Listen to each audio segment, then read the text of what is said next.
मुल्क पे जान दे दूंगा, ठीक है, इससे बड़ी तो बात कोई नहीं है। और मेरा मुल्क ही डाकुओं के हाथों में चढ़ जाए, मेरा मुल्क ही इन चोरों के हाथों में चढ़ जाए, तो मैं बाहर नहीं आऊंगा, मैं रोऊंगा नहीं, क्या करूंगा। मेरा बड़ा प्यारा मुल्क है, और आज मैं बिलीव करता हूँ कि मैं दुनिया में बहुत सारे मुल्क देखे हैं, मैं यूनाइटेड नेशन में सर्व किया है, जितने प्यार करने वाले लोग इस मुल्क के हैं इतने किसी मुल्क में नहीं है। एक महीना पहले ये मुल्क ठीक ट्रेन पटरी पे चल रही थी, ऐसा क्या हुआ कि 1.5 महीने के अंदर आप कभी कह रहे हैं डिफॉल्ट हो रहा है, कभी ये हो रहा है।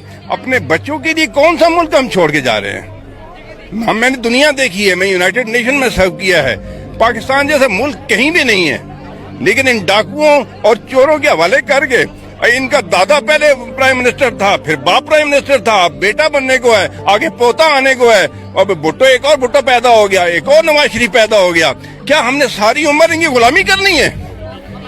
इमरान खान का तो बाप नहीं था वजीर आजम, उसके बेटे भी नहीं है रन में। हमें अवाम का बंदा चाहिए जो मुल्क से प्यार करता हो, जो ऑनेस्ट हो।